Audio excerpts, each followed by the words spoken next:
महर्षि वाल्मीकि जी ने रामायण की रचना की है।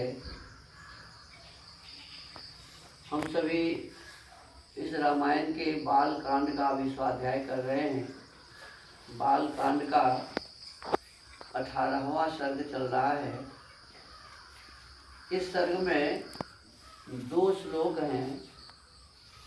एक बाल कांड के 18वें सर्ग का 25वां और फिर बाल कांड के 18वें सर्ग का 36वां। इस दोनों श्लोक में लिखा हुआ है, राजा के सभी पुत्र वेदों के विद्वान और शूरवीर थे। देखिए, महाराज दशरथ के सभी पुत्र माने राम, लक्ष्मण, भरत और शत्रुघ्न सभी किसके विद्वान थे? वेदों के विद्वान थे। साफ साफ लिखा हुआ। महर्षि वाल्मीकि जी लिखते हैं कि राजा दशरथ के सभी पुत्र वेदों के विद्वान थे और हम सभी वेद से दूरी बनाए हुए हैं। कोई भी ब्राह्मण वेद अभी नहीं पढ़ रहे हैं। बड़े बड़े जो जितने कथाकार हैं वो भागवत की कथा करते हैं, वेद की कथा। अरे जब भगवान राम वेद के विद्वान थे, सभी भाई वेद के विद्वान थे, तो आपको वेद पढ़ने में क्यों लज्जा आती है जी? जब वो वेद के विद्वान थे तो आपको भी तो वेद पढ़ के वेद का विद्वान बनना चाहिए। और जिसका विद्वान आदमी रहता है उसी की कथा करता है ना। जिसका विद्वान होगा उसी की कथा करेगा। तो जब वो वेद के विद्वान थे, वेद की कथा करते थे, तो हमको भी वेद का विद्वान बन के वेद की कथा करनी चाहिए। तो साफ साफ लिखा है 25वें श्लोक में, 18वें सर्ग के बालकांड के 18वें सर्ग के 25वें श्लोक में लिखा है कि राजा के सभी पुत्र वेदों के विद्वान और शूरवीर थे, बलवान थे और सब के सब लोक हितकारी कार्यों में संलग्न रहते थे, उन्हें समाज सेवा में सदा लगे रहते थे। तो भगवान राम के भक्त को क्या करना चाहिए? जो भी भगवान राम का भक्त है उन सबको वेद पढ़ना चाहिए, वेदों की ही कथा करनी चाहिए और दूसरों के उपकार में सदा लगे रहना चाहिए। ये है राम का भक्त। जैसे कोई माता का भक्त कब कहता है? जब माँ के आदेश का पालन करता है, माँ के गुणों को धारण करता है। पिता का भक्त कब होता है? पिता के गुणों को अपने जीवन में धारण करता है। गुरु का भक्त कौन होता है? जो गुरु के गुणों को अपने जीवन में धारण करता है। ऐसे ही भगवान राम का भक्त कौन है? जो भगवान राम के आदर्श को अपने जीवन में धारण करता है। तो भगवान राम वेदों के विद्वान थे, तो हमको आपको भी वेदों का विद्वान बनना चाहिए। वो वेद पढ़ते थे तो हमें भी वेद पढ़ना चाहिए। देखिए 36वें श्लोक में क्या लिखा है? ते चाप मनुज व्याघ्रा वैदिकाध्ययने रता। देखिए लिखा हुआ है, वे पुरुष सिंह राजकुमार प्रतिदिन वेदों के स्वाध्याय में लगे रहते थे। क्या था जी? प्रतिदिन नियमित रूप से वो वेदों का स्वाध्याय करते थे। तो जैसे भगवान राम वेदों के स्वाध्याय में रत रहते थे, लगा रहते थे, वैसे ही हम राम के भक्तों को भी वेदों के स्वाध्याय में लगा होना। और फिर क्या करते थे? तो पिता की सेवा, माता पिता की सेवा में भी अपना समय लगाते थे और धनुर्वेद के अभ्यास, वेदों का भी अभ्यास और धनुर्वेदों का भी अभ्यास। जब हमारे देश के राम भक्त जिस दिन इस दोनों काम को करने लगेंगे, उस दिन विश्व का कोई भी व्यक्ति इन्हें आंख दिखाने वाला नहीं रहेगा। ये दोनों काम छोड़ दिए, वेद का अध्ययन भी छोड़ दिया और इस धनुर्वेद का अभ्यास भी। अब किसी हिंदू के घर में लाठी भी नहीं मिलता है। पहले जमाने में क्या क्या हथियार रखते थे लोग, अब कोई हथियार रखने की इन्हें आवश्यकता नहीं है। और जो इनके विरोधी है उनके घर में देखो तो हथियार हथियार ही मिलता है। तो समय आएगा तो तुम काटे जाओगे ना, मरोगे ना। देखो भगवान राम भी धनुर्वेद का अभ्यास करते थे, माने शस्त्र का भी अभ्यास करते थे, बंदूक, गोली, बारूद, इसका भी अभ्यास रखते थे। किस प्रकार से दुश्मनों को हराया जाए और समय आवे तो उनको मार भी दिया जाए, इस प्रकार के गुण किन में होते थे जी? भगवान राम में होते थे, उनके भाइयों में थे, उस समय के लोगों में थे। तो हमको आपको भी भगवान राम के इस आदर्श को अपने जीवन में धारण करना चाहिए। हम करेंगे तो निश्चित रूप में हमारी उन्नति होगी, नहीं करेंगे, न वेद पढ़ेंगे और न धनुर्वेद का अभ्यास करेंगे तो फिर उन्नति नहीं होगी और समय पाकर दुष्ट लोग हमारे ऊपर में अत्याचार करेगा। समय पाएगा तब, है ना। तो उसको ऐसा समय देने से पहले खुद ही होश में आइए। क्या जी? उसको ऐसा समय मिले इससे पहले होश में आ जाइए और आप शस्त्रों का भी अभ्यास करिए, सीखिए। आपके पास में शस्त्र भी होने चाहिए और शास्त्र भी होने चाहिए। भगवान राम वेद के भी विद्वान थे और धनुषधारी भी थे, शस्त्र के भी उनके पास, शस्त्र का भी कोई कमी नहीं था। अब आगे पढ़ेंगे विश्वामित्र ने क्या क्या शस्त्र उनको दिया था और हर एक शस्त्र के वो अभ्यासी थे, हर एक शस्त्र को चलाना जानते थे। तभी तो इतने बड़े जो प्रतापी राजा रावण था, जिनसे इनके पिताजी भी डरते थे, रावण से दशरथ महाराज भी डरते थे। तो ऐसे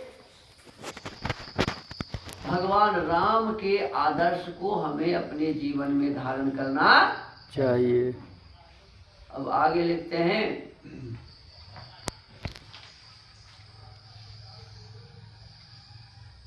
ते गत्वा राजभवनं विश्वामित्र मृषिं तदा प्राप्तमावेदयामान मासुर नृपायेक्ष्वाकवे तदा। जब विश्वामित्र जी आए, किस समय आए?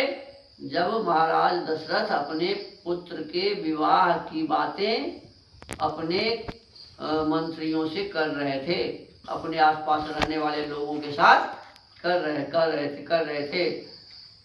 तो उस समय ये विश्वामित्र जी आए और उनको जैसे ही आया देखा उनका दरबार, तो वो जाकर के राजा से कहा। राजा के दरबार में पहुंचकर उन्होंने इक्ष्वाकु कुल नंदन अवध नरेश से कहा, महाराज महर्षि विश्वामित्र पधारे हैं। जैसे कहा कि महर्षि विश्वामित्र पधारे हैं। तेषां तद्वचनं श्रुत्वा सपुरोधा समाहितः प्रत्युज्जगाम संहृष्टो ब्रह्मांडमिव वासवः। उनकी वह बात सुनकर राजा सावधान हो गए। उन्होंने पुरोहित को साथ लेकर बड़े हर्ष के साथ उनकी अगवानी की, मानो देवराज इंद्र ब्रह्मा जी का स्वागत कर रहे हो। और इनको समझ में आया कि हमारे यहाँ कौन आ गए? ब्रह्मा जी आ गए। और स्वयं समझ में आया कि मैं तो इंद्र हूँ। तो इंद्र जिस प्रकार से ब्रह्मा का स्वागत करते हैं, वैसे महाराज दशरथ विश्वामित्र का स्वागत करने के लिए पहुंच गए, उनका स्वागत करने लगे। तेषां तद्वचनं श्रुत्वा सपुरोधा समाहितः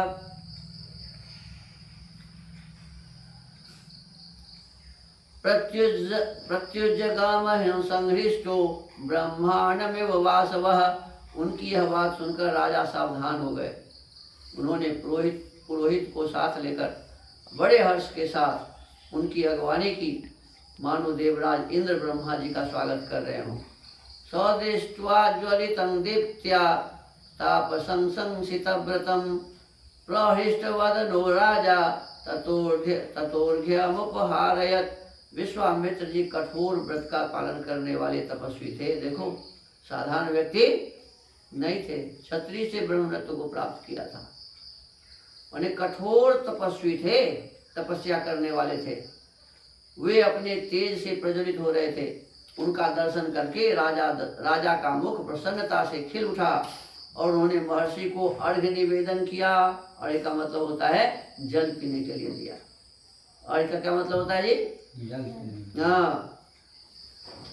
स्वराज्य प्रतिगृह्यार्घ्यं शास्त्रदृष्टेन कर्मणा कुशलं चाव्ययं चैव पर्यपृच्छन्न राधिपम। राजा का वह अर्घ्य शास्त्रीय विधि के अनुसार स्वीकार करके महर्षि ने उनसे कुशल मंगल पूछा। अब उनका आदर किया, फिर वो भी राजा से पूछते हैं कि आप बताएं कि आपका क्या समाचार है।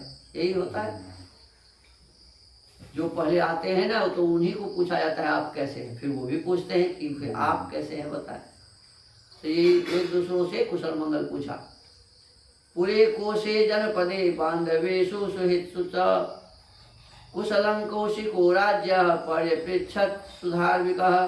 धर्मात्मा विश्वामित्र ने क्रमशः राजा के नगर, खजाना, राज्य, बंधु बांधव तथा मित्र वर्ग आदि के विषय में कुशल प्रश्न किया। देखो, जो विद्वान हैं वो विद्वान का ध्यान सब पर होता है। अब देखो, राजा ने उनका स्वागत किया तो पहले हमारे यहाँ कोई आवे तो हमें उनका स्वागत करना चाहिए, सीखने वाली बात है। जो हमारे पास आए उनका क्या करना चाहिए जी? हमें स्वागत करना चाहिए, आदर करना चाहिए, सम्मान करना चाहिए। बैठने के लिए बोलो, उनको जल दो, इस प्रकार से उनका सम्मान होना चाहिए।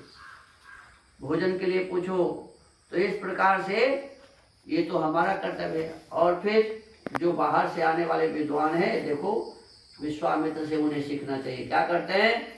राजा के नगर के बारे में पूछा कि आपके नगर के लोग कैसे हैं।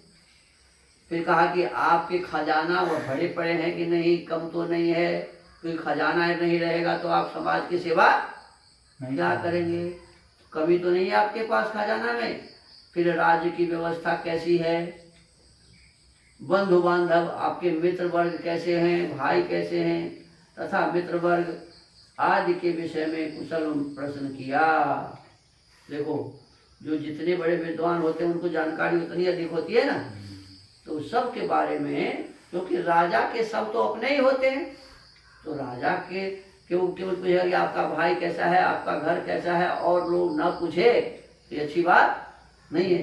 तो विश्वामित्र ने सब कुछ पूछा। अपिते संगनताः सर्वे सामन्तरिपुबोजिताः दैवं च मानुषं चैव कर्म ते साधनुष्ठितम्। राजन, आपके राज्य की सीमा के निकट रहने वाले शत्रु राजा आपके समक्ष नतमस्तक तो हैं, लेकिन जो आपके शत्रु हैं वो आपके नीचे हैं कि नहीं, ये पूछ रहे हैं। ऐसा तो नहीं कि आपके ऊपर है। आपने उन पर विजय तो प्राप्त की है ना। आपके यज्ञ याग आदि देव कर्म और अतिथि सत्कार आदि मनुष्य कर्म तो अच्छी तरह संपन्न होते हैं ना। अब देखो क्या कहा कि आप यज्ञ करते हैं कि नहीं करते हैं, जितने भी देव कर्म हैं वो आप करते हैं कि नहीं करते हैं। अतिथि का सम्मान सत्कार आपके यहाँ होता है कि नहीं होता है। देखो कैसी कैसी बातें पूछते हैं। मनुष्य कर्म तो अच्छी तरह संपन्न होते हैं, देव कर्म और ये मनुष्य कर्म, सभी कर्म के बारे में उन्होंने पूछा। अतिथि सत्कार कौन करेगा? मनुष्य ही तो करेगा। वसिष्ठं च समागम्य कुशलं मुनिपुंगवः ऋषिंश्च तान् यथा न्यायं महाभाग उवाचः। इसके बाद महाभाग मुनिवर विश्वामित्र ने वशिष्ठ जी तथा अन्य ऋषियों से मिलकर उन सब का यथावत कुशल समाचार पूछा, क्योंकि वशिष्ठ तो उन्हीं के पास रहते थे, राजा दशरथ के पास। तो उनसे भी मिला, उनसे भी समाचार लिया। ते सर्वे मनसस्तस्य राज्योधिवेशनम् विविशुः पूजितास्तेन निषेधुश्च यथार्हतः। फिर वे सब लोग प्रसन्नचित होकर राजा के दरबार में गए और उनके द्वारा पूजित हो यथा योग्य आसनों पर बैठे। अथ हृष्टमना राजा विश्वामित्रं महामुनिम् उवाच परमोदारो हृष्टस्तमभिपूजयन्। तदनंतर प्रसन्नचित परम उदार राजा दशरथ ने पुलकित होकर, पुलकित होने खुशी होकर महामुनि विश्वामित्र की प्रशंसा करते हुए कहा। अब जब सब बैठ गए तब विश्वामित्र जी की प्रशंसा शुरू कर दिए। कौन? राजा महाराज दशरथ। यथा मृतस्य प्रसंप्राप्ते यथा वर्ष मनुदके यथा सदृशदारेषु पुत्र जन्मा प्रजस्य वै प्रनष्टस्य यथा लाभो यथा हर्षो महोदयः तथैवागमनं मन्ये स्वागतं ते महामुने कं च ते परमं कामं करोमि किमु हर्षितः। महामुने, जैसे किसी मरना मनुष्य को अमृत की प्राप्ति हो जाए, और मरने वाला हो और ऐसी दवा दे कि वह ठीक हो जाए। कहते मरना मनुष्य को जैसे अमृत की प्राप्ति हो जाए। निर्जल प्रदेश में पानी बरस जाए, जहाँ पानी की वर्षा नहीं होती है वहाँ जैसे वर्षा हो जाने पर खुशी हो जाती है। किसी संतानहीन को अपने अनुरूप पत्नी के गर्भ से पुत्र प्राप्त हो जाए। अब देखो, जिसको संतान नहीं है उसको संतान प्राप्त हो जाए तो जो खुशी होती है। खोई हुई निधि मिल जाए, माने जो संपत्ति नष्ट हो गया है वो संपत्ति मिल जाए, तथा किसी महान उत्सव से हर्ष का उदय हो, उसी प्रकार आपका यहाँ शुभागमन हुआ है। जितनी खुशी उसमें होती है उस प्रकार से मुझे खुशी हो रही है, ऐसा दशरथ जी कह रहे हैं। ऐसा मैं मानता हूँ, आपका स्वागत है। आपके मन में कौन सी उत्तम कामना है? क्या कहते हैं? आपके मन में कौन सी उत्तम कामना है जिसको मैं हर्ष के साथ पूर्ण करूं? माने खुशी से आपके मन की कामनाओं को मैं पूरी करूं। ऐसी कौन सी कामना आपके भीतर में है, ये मुझे बताइए। आज के स्वाध्याय के क्रम को यही विराम देते हैं। वैसे विषय के अनुसार थोड़ा सा आज ज़्यादा हम पढ़ लिए हैं। 52वें श्लोक तक स्वाध्याय हो चुका है, तो आज के इस स्वाध्याय के क्रम को यही विराम देते हैं। ओम।